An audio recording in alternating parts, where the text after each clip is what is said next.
दुर्वासा,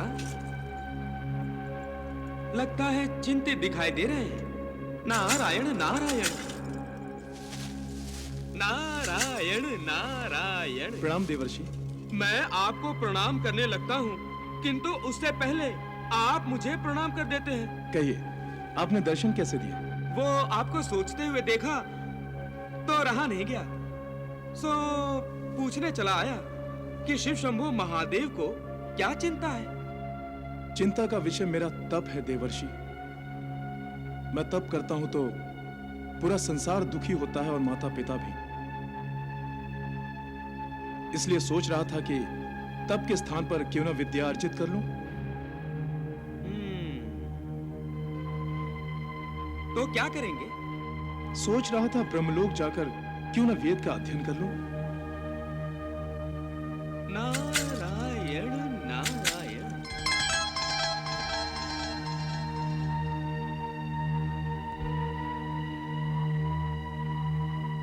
ओम ब्रह्माय नमः।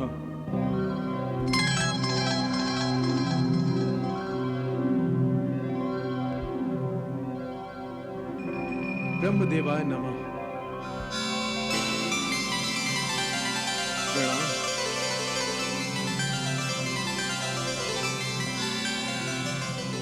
कहो वत्स, कैसे आना हुआ? परम साध्वी अनुसुईया का पुत्र दुर्वासा वेद ज्ञान प्राप्ति के लिए आपकी शरण में आया है। तुम मेरे पौत्र हो दुर्वासा। तुम्हें ब्रह्मलोक में वेद अध्ययन करने का पूरा अधिकार है। नारायण नारायण। ऋषि दुर्वासा को परम पिता ने वेदों का अध्ययन करने के लिए अपनी सहमति प्रदान कर दी है प्रभु। वत्स नारद, इसमें आपको क्या आपत्ति है वो कहिए। आपत्ति ही आपत्ति है प्रभु। मुझे तो ये वेदाध्ययन विपत्तियों की उत्पत्ति ही लगता है। विपत्तियां कैसी वत्स? प्रभु, शीतल सागर में गर्म धारा का प्रवेश हो गया तो विपत्तियों की ही तो लहरें उठेंगी। ऐसा क्यों सोचते हैं वत्स नारद? भगवान शिव और पितामह ब्रह्मा का जुड़ना संसार के लिए आनंद की बात है। सारा आनंद शोक में बदल जाएगा प्रभु, जब दुर्वासा को क्रोध आएगा, और क्रोध में दुर्वासा निष्पक्ष भाव से किसी को भी शाप दे देंगे। ऐसे में यदि उन्होंने परम पिता ब्रह्मा को शाप दे दिया तो? ये संभव तो है वत्स। संभव तो है। नारायण नारायण। ये आप क्या कह रहे हैं प्रभु? हाँ प्रभु, तो अवश्य ही ये किसी नई लीला का आरंभ होने जा रहा है ना भगवान? नारायण नारायण। अग्निम इळे प्रोहितम। अग्निम इळे प्रोहितम। अग्निम इळे प्रोहितम। अग्निम अग्निम इळे प्रोहितम।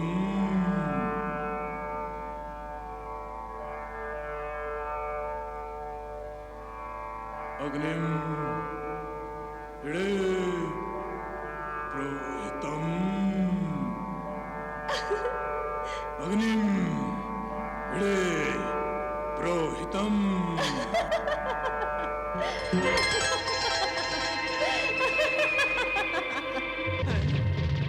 नारायण नारायण। देखिए प्रभु, देखिए, मारे क्रोध के दुर्वासा की भृकुटियों पर चूटियों की तरह छोटी छोटी रेखाएं उभर आई हैं। देवी सरस्वती की एक हल्की सी हंसी भी सहन नहीं हुई। आगे क्या होगा? अग्नि इळे प्रोहितम।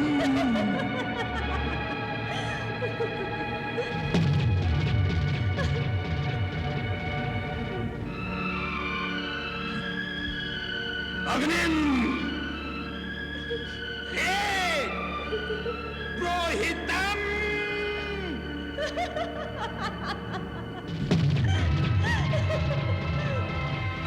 प्रभु, मुझे तो दुर्वासा की क्रोध भरी आंखों से भय लग रहा है।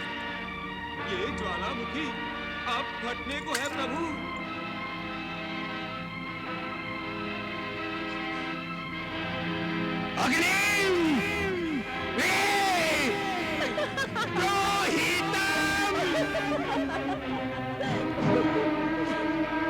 देवी सरस्वती,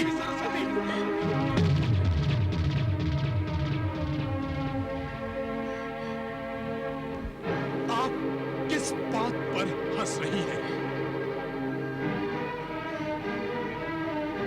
क्या मेरा पाठ असत्य है देवी? विधाता, मैं आपसे पूछता हूं, क्या मेरा पाठ असत्य है? नहीं वत्स, तो क्या मेरा उच्चारण असत्य है सरस्वती देवी? उच्चारण असत्य नहीं है, किंतु किंतु किंतु क्या?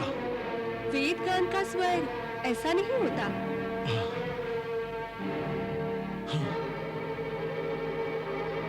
तो मेरा स्वर आपको कर्कश लगा, अर्थात आप जैसा स्वर किसी के पास नहीं है। आपको यह अभिमान हो गया है कि स्वरों की स्वामिनी केवल आप ही हैं। नहीं वत्स, मत कहो मुझे वत्स।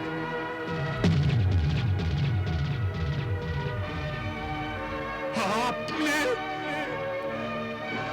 मेरा अपमान किया है। तपस्वी दुर्वासा का अपमान। मैं दुर्वासा आपको ये श्राप देता हूं, दुर्वासा, कि जिस अभिमान से आप इस ब्रह्मलोक में रह रही है, वो अभिमान, वो अहंकार टूटने के लिए शीघ्र ही इस ब्रह्मलोक से आपका पतन हो।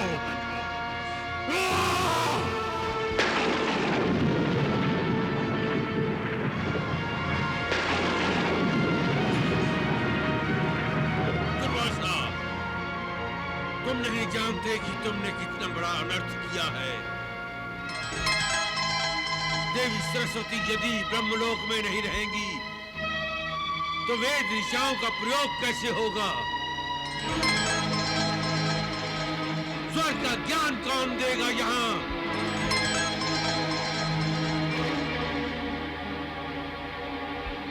देवी सरस्वती के बिना गान प्रवृत्ति कैसे होगी?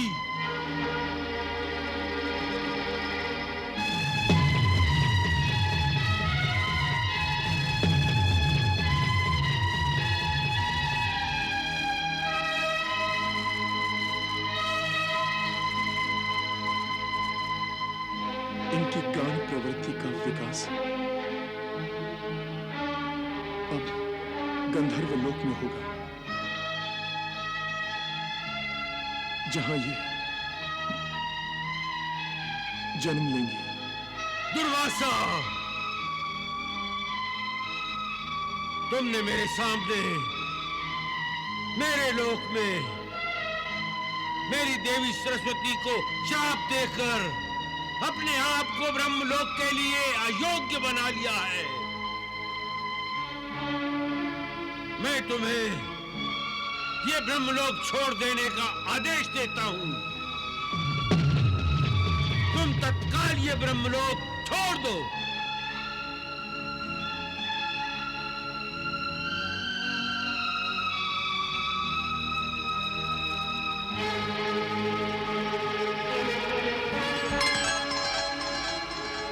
नारायण नारायण। प्रभु, श्री दत्तात्रेय के माध्यम से कार्तिवीर अर्जुन के लिए तो आपने अपनी लीला पूरी कर दी, किंतु अब जो माता सरस्वती का ब्रह्मलोक से पतन हो गया है, उनका क्या होगा? वहां कौन सी लीला क्या रचाएंगे आप? लीला तो आरंभ हो गई है देवऋषि नारद, वो देखिए।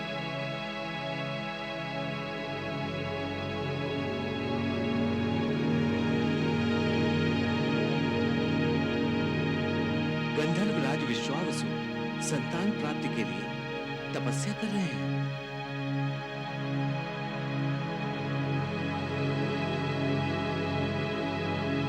ये गंधर्वराज किसकी तपस्या कर रहे हैं भगवान? उन्हीं की जिनकी लीला से आपका मन कभी भी तृप्त नहीं होता। अच्छा अच्छा अच्छा, तो भगवान दत्तात्रेय की तपस्या कर रहे हैं गंधर्वराज। हाँ। ज्ञान रूपाय दत्तगुरुवे नमः। ओम ज्ञान रूपाय दत्तगुरुवे नमः। ओम ज्ञान रूपाय दत्तगुरुवे नमः।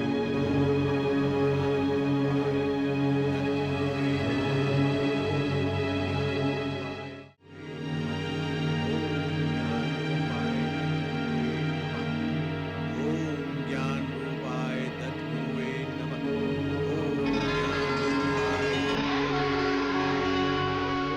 ज्ञान रूपाय दत्तगुरुवे। वत्स विश्वावसु, आंखें खोलो, आंखें खोलो वत्स।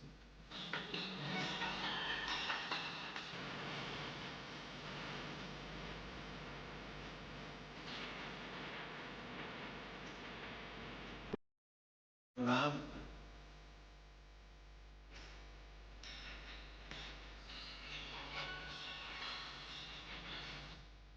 वत्स, तुम्हारी तपस्या से प्रसन्न होकर मैं तुम्हें प्रसन्न करना चाहता। कहो, क्या चाहिए तुम्हें? हे त्रिकालदर्शी, हे समस्त सृष्टि के स्वामी, इस सृष्टि में जो कुछ भी होता है आप ही की इच्छा के अनुसार होता है और आप ही में ये समस्त जगत व्याप्त है। आपकी कृपा दृष्टि से सभी का कल्याण होता है, परंतु आज तक मैं आपकी कृपा से वंचित हूं प्रभु। यदि आप मुझे प्रसन्न देखना चाहते हैं तो हे प्रभु, आप मुझे संतान प्राप्ति का वरदान दीजिए। गंधर्वराज, ये जगत यज्ञ से उत्पन्न होता है। जब भी हम पूरे संकल्प के साथ किसी कर्म को करते हैं तो वो कर्म यज्ञ बन जाता है। अतः तुम निष्ठापूर्वक यज्ञ करो, तुम्हें संतान की प्राप्ति अवश्य होगी।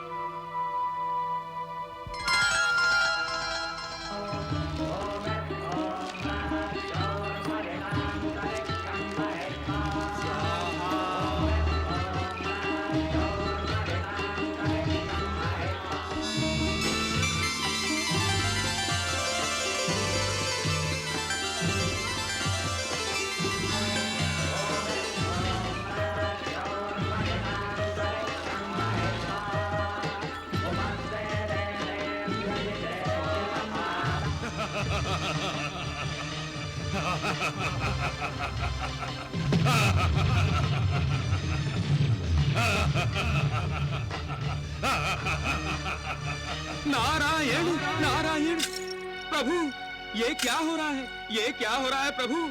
असुरराज वज्रकेतु यज्ञ ध्वस्त करने आ गया। आप ही की प्रेरणा से तो गंधर्वराज विश्वावसु ने यज्ञ का संकल्प लिया है ना प्रभु? क्या गंधर्वराज विश्वावसु का यज्ञ पूर्ण होगा? हे देवर्षि, इस यज्ञ की प्रेरणा श्री दत्तात्रेय ने विश्वावसु को दी है, इसीलिए इस यज्ञ की रक्षा का दायित्व दत्तात्रेय का है। और भगवान दत्तात्रेय तो भक्त वत्सल है। वो सदैव अपने भक्तों की रक्षा करते हैं, यही ना प्रभु?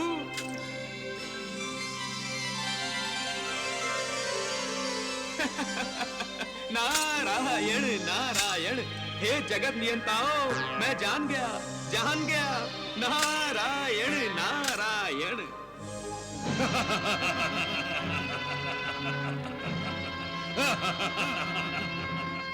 रुक जाओ वज्रकेतु, रुक जाओ। कौन रोकेगा मुझे? विश्वावसु तुम? मैं तो तुम्हारा यज्ञ ध्वस्त करने आया हूं। मैं नहीं चाहता कि सृष्टि में कोई यज्ञ करे, क्योंकि यज्ञ केवल देवताओं को बल प्रदान करते हैं और हम असुरों को निर्बल बना देते हैं। और जो भी हम असुरों को निर्बल बनाता है, उसका अस्तित्व हम असुरों को मिटा देना ही चाहिए। और इसलिए मैं तुम्हारा यज्ञ ध्वस्त करने आया हूं। वज्रकेतु, हम ये यज्ञ संतान प्राप्ति के लिए कर रहे हैं। इसे सफल और संपन्न होने दो। नहीं, कभी नहीं, कदापि नहीं। तुम्हारी संतान भी तो हम असुरों से द्वेष करेगी। अब मैं ये यज्ञ कभी भी पूर्ण नहीं होने दूंगा।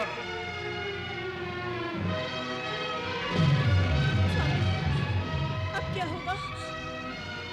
भगवान दत्तात्रेय का स्मरण करो चित्रलेखे। यदि उनकी कृपा होगी तो ये यज्ञ अवश्य संपूर्ण होगा।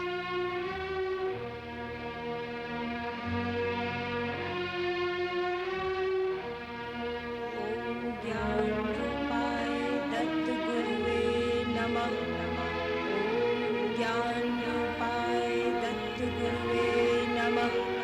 ओम ज्ञान रूपाय दत्त गुरुवे नमः। ओम ज्ञान रूपाय दत्त गुरुवे नमः।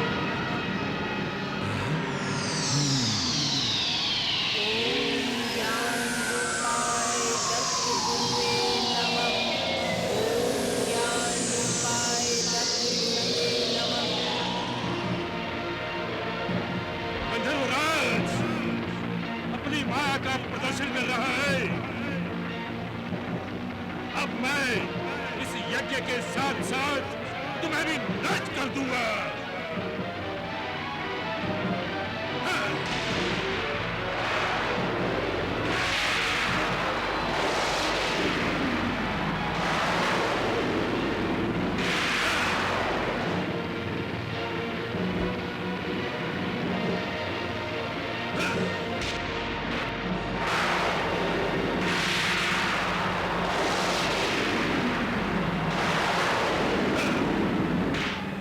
गंधर्वराज, अब मैं स्वयं आ रहा हूं।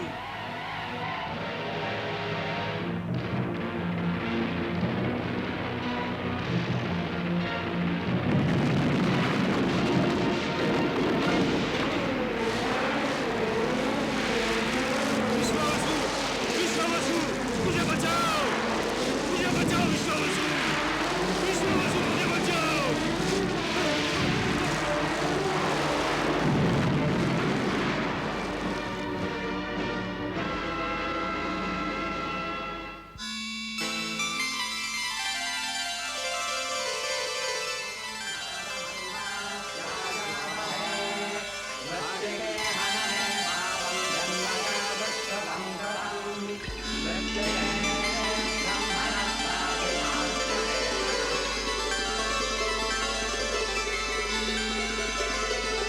प्रणाम यज्ञ देवता, कल्याणमस्तु, सौभाग्यवती भव।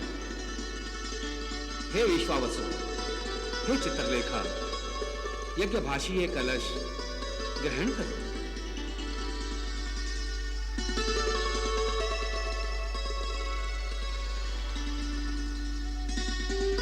इस कलश में जो प्रसाद है, उसका सेवन करते ही तुम्हारे यहाँ दिव्य संतान उत्पन्न होगी।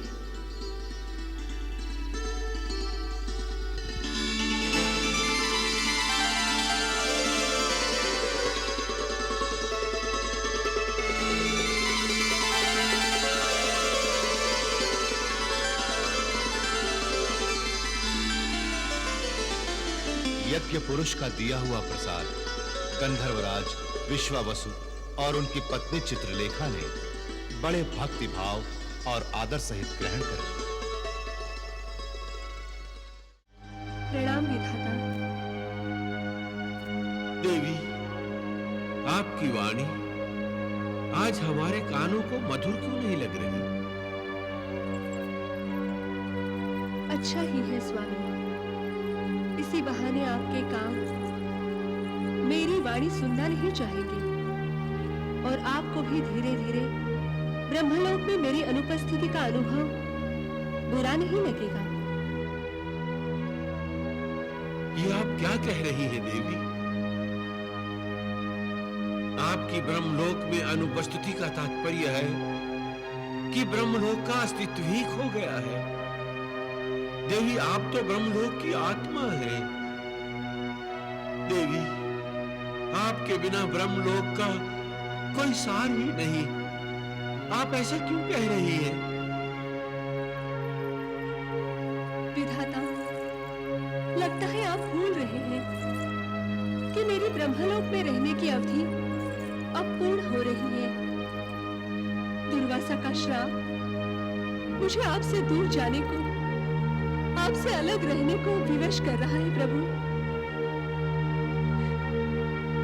पता नहीं स्वामी, आपको मेरी याद आएगी भी या नहीं, किंतु मैं कहीं भी रहूंगी, किसी भी रूप में रहूंगी, मेरा मन सदा आपके चरणों में ही रहेगा प्रभु। देवी, आज मुझे अपने आप पर क्रोध आ रहा है और दया भी। क्रोध इसलिए कि मैं इतना असमर्थ क्यों हूं। विधाता होते हुए भी मैं अपने लिए कुछ भी नहीं कर सकता। मेरी अपनी इच्छाओं का कोई महत्व ही नहीं है। देवी, मैं तो सृष्टि का निर्माण करता हूं, मुंह मांगे वर देता हूं, किंतु अपने लिए कुछ भी नहीं कर सकता। देवी, मुझे अपने आप पर दया आ रही है। मैं कितना छोटा हूं, कितना तुच्छ हूं, कितना दुर्बल हूं कि दुर्वासा के एक शाप का मुंह तक नहीं मोड़ सकता। स्वामी, आप व्याकुल मत होइए। प्रारब्ध हमसे जो करवाएगा हमें वही करना होगा। और स्वामी, आप तो सर्वज्ञ हैं, सब कुछ जानते हैं। श्राप की अवधि जब तक पूरी नहीं हो जाती, मुझे आपके चरणों से दूर रहना ही होगा प्रभु। अतः आप मुझे गंधर्वलोक जाने की आज्ञा दीजिए प्रभु। देवी, मैं दुखी मन से केवल इतना ही कहूंगा कि गंधर्वलोक में आपका जीवन सदा ही सुखमय रहे और भगवान विष्णु आपकी सदा सहायता करते रहे। प्रणाम विधाता।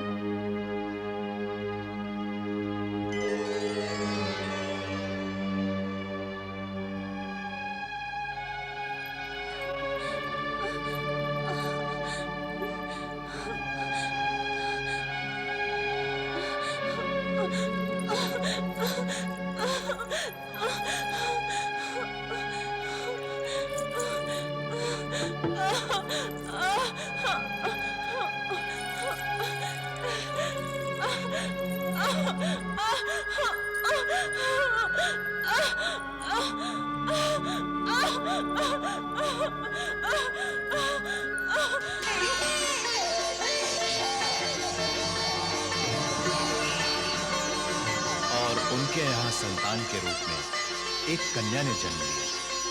ये कन्या देवी सरस्वती ही थी, जिन्हें दुर्वासा के दिए हुए शाप को पूरा करने के लिए गंधर्वलोक आना पड़ा। विश्वावसु और चित्रलेखा ने उस कन्या का नाम रखा मदालसा।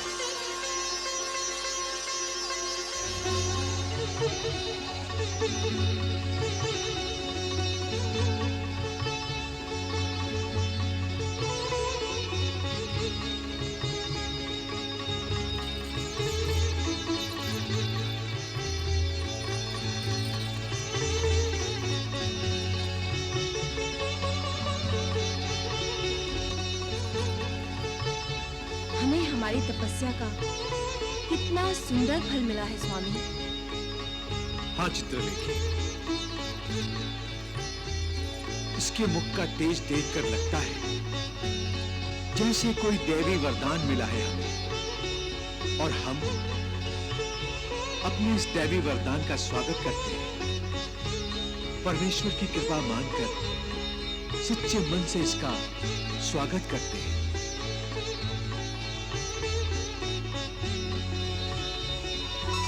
नारायण नारायण नारायण नारायण। प्रणाम देवर्षि। कल्याणमस्तु। प्रणाम देवी, प्रणाम। आपने तो यहाँ आकर पूरा गंधर्व लोक पवित्र कर दिया। अब तो इस लोक में सदा आपकी प्रसन्नता के स्वर ही गूंजेंगे। आप बहुत भाग्यशाली हैं। आपकी ये पुत्री तीनों लोकों में अपने सौंदर्य का प्रकाश फैलाएगी। आप तो सब कुछ जानते हैं देवर्षि, कृपा करके इसके भाग्य के बारे में तो बताइए। भाग्य तो ये बताने वाली है सबका, इसीलिए तो मैं इनके दर्शन करने चला आया। देवी, आप चुप क्यों हैं? इस नारद के भाग्य में क्या आपकी एक मधुर मुस्कान भी नहीं? नारायण नारायण। चिरंजीवी भव बालिके। देवर्षि, हम आपके आभारी हैं। आपने दर्शन देकर हमारी बच्ची को आशीर्वाद दिया। हमारी और एक कामना है। मेरे योग्य होगी महारानी तो अवश्य पूरी करूंगा। हम अपनी पुत्री के लिए पृथ्वी लोक पर अवतरित भगवान दत्तात्रेय का आशीर्वाद पाना चाहते हैं। हमारा मार्गदर्शन कीजिए, ये कैसे संभव है? नारायण नारायण। आपने तो ये संतान पाकर असंभव को संभव कर दिया है। तो भगवान तो सदा अपने भक्तों के वश में रहते हैं। भक्ति कीजिए अपने सच्चे मन से और उनका आशीर्वाद पाइए उनके सच्चे मन से। नारायण नारायण। ज्ञान रूपाय दत्त गुरुवे नमः। ओम ज्ञान रूपाय दत्त गुरुवे नमः। ओम ज्ञान रूपाय दत्त गुरुवे नमः। ओम ज्ञान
तुम्हारी भक्ति ने हमारा मन जीत लिया। जब भी भक्त हमारा स्मरण करता है, हमें उसकी इच्छा पूरी करनी पड़ती है। अपनी इच्छा कहो राजन। हमारी सारी इच्छाएं हमारी पुत्री से जुड़ी हुई हैं प्रभु। उसे जीवन में सर्वगुण संपन्न बनाना, जीवन में उसे कभी कोई कष्ट ना आए, चाहते हैं कि महारानी चित्रलेखा, आपके यहाँ किसी साधारण जीवात्मा ने जन्म नहीं लिया। ये तो साक्षात देवी सरस्वती का अवतार है।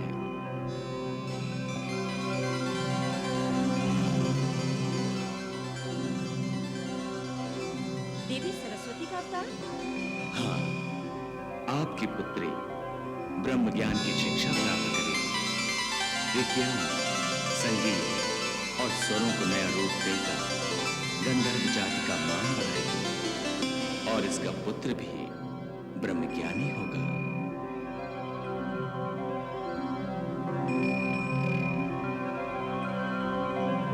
हमारा आशीर्वाद सदा तुम्हारे साथ है।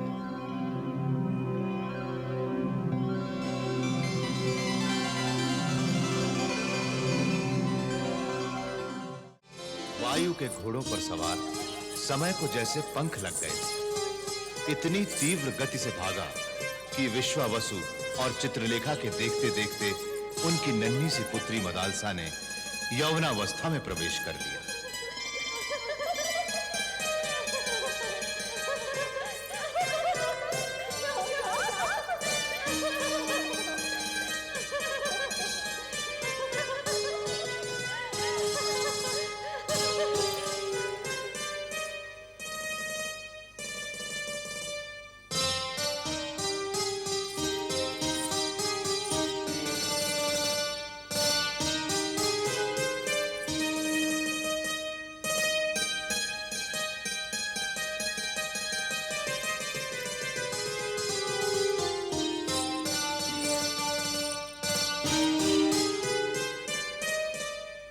ठीक उसी समय असुर राज वज्रकेतु के पुत्र पाताल केतु को पाताल साम्राज्य का राजा बनाया जा रहा था। महाराज पाताल केतु की, महाराज पाताल केतु की, महाराज पाताल केतु की, महाराज पाताल केतु की, महाराज पाताल केतु की, महाराज पाताल केतु की, महाराज पाताल केतु की, महाराज पाताल केतु की। राज सिंहासन पर बैठते ही पाताल केतु को अपने स्वर्गीय पिता वज्र केतु की याद आई और उसने राजपुरोहित से पूछा, गुरुदेव, आपसे मुझे एक रहस्य जानना है। कैसा रहस्य राजन? मेरे बार बार पूछने पर भी आज तक मुझे नहीं बताया गया कि मेरे पिताश्री असुरेश्वर वज्र केतु की मृत्यु कैसे हुई थी। हर बार मुझे बच्चा कहकर माताश्री ने मेरी इस जिज्ञासा को थपकियां देकर सुला दिया। महारानी ने जो किया वो ठीक किया राजन। माता नहीं चाहती कि उनके पुत्रों को शत्रुओं द्वारा कोई हानि पहुंचे, क्योंकि बाल बुद्धि पर इसका बुरा प्रभाव पड़ता है। कैसा बुरा प्रभाव? अपनों का अंत बच्चों को बहुत विद्रोही बना देता है राजन। मैं अब बच्चा नहीं हूं, वयस्क हूं, राजा हूं इस राज्य का, और मैं ये जानना चाहता हूं कि मेरे पिताश्री की हत्या कैसे हुई थी। उनकी हत्या नहीं हुई थी तो वो युद्ध में लड़ते लड़ते वीर गति को प्राप्त हुए थे। किस युद्ध में? गुरुदेव, किस युद्ध में मेरे पिता मारे गए थे और किसके हाथों? मुझे बताइए गुरुदेव। गांधर्व लोक के गांधर्व राज के साथ लड़ते लड़ते उन्होंने अपने प्राण त्याग दिए और उनके प्राण लेने वाला था गंधर्व लोक का गंधर्वराज विश्वावसु। सेनापति, आज्ञा सुरेश्वर। सेना तैयार करो, हम गंधर्व लोक पर आक्रमण करेंगे। जो आज्ञा। असुरराज, कोई भी निर्णय लेने से पहले अपने मन को शांत कर लेना चाहिए। क्रोध में किया गया कोई भी कार्य ये कार्य नहीं है गुरुदेव, श्रद्धांजलि है अपने स्वर्गीय पिता की आत्मा की शांति के लिए। मैं उनके हत्यारे गंधर्वराज का वध करने जा रहा हूं। विध्वंस कर दूंगा मैं पूरे का पूरा गंधर्व लोक, समाप्त कर दूंगा मैं उनकी पूरी की पूरी सेना।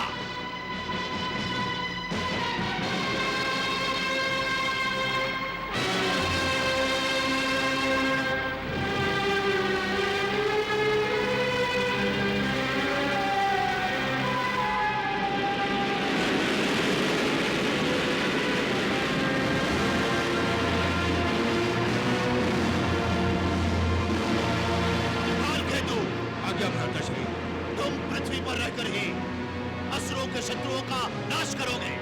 मैं अकेला भ्राताश्री। माया में कभी अकेला नहीं होता।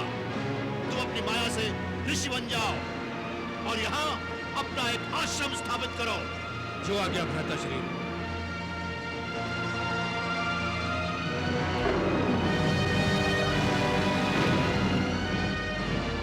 प्रणाम भ्राताश्री। अपनी जाति के हितों की रक्षा करना यही तुम्हारा कर्तव्य है। जो आ गया। मैं अब गंधर्व लोक जा रहा हूँ। हाँ।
नृत्य है। जय हो माता सरस्वती, जय हो।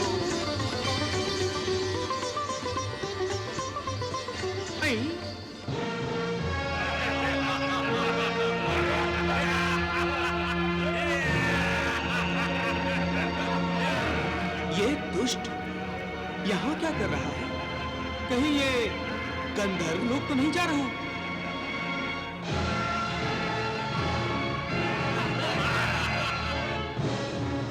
नारायण नारायण, मेरा वामन भी भड़क भड़क कर मुझे चेतावनी दे रहा है। कुछ अनिष्ट अवश्य होने वाला है। तंबूरे, कहाँ घूम रहा है? नारायण नारायण, यही प्रश्न तो मैं तुमसे पूछ रहा हूँ दैत्यराज। पातालचारी आज आकाशचारी कैसे बन गया? ऐसे ही तुम्हें मूर्ख नहीं कहते। तुम सचमुच बुद्धिहीन हो, जो इतना भी नहीं जानता कि हम अपनी माया से आकाश पाताल कहीं भी जा सकते हैं। जानते हैं, सब जानते हैं दैत्यराज कि तुम कहीं भी आ जा सकते हो, परंतु अहंकार का क्या करोगे? यही तो सबको मूर्ख बनाता है। मुझे मूर्ख कहते हो? तुझे मूर्ख कहकर मैं मूर्खों का अपमान नहीं करूंगा। नारायण नारायण। क्या कहा? भागो नारद।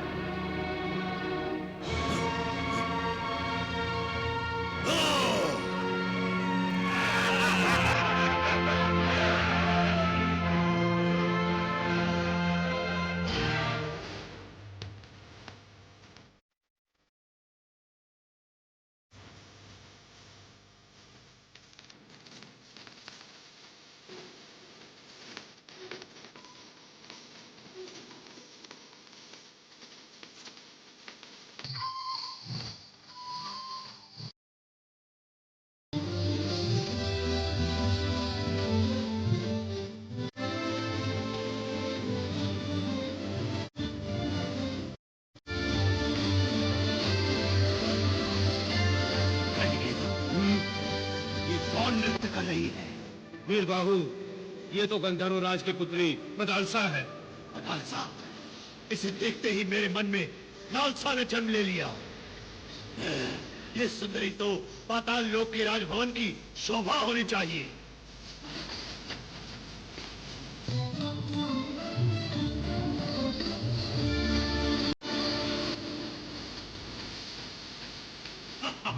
जाओ, गंधर्व राज के पास मेरा प्रस्ताव लेकर जाओ। जो आज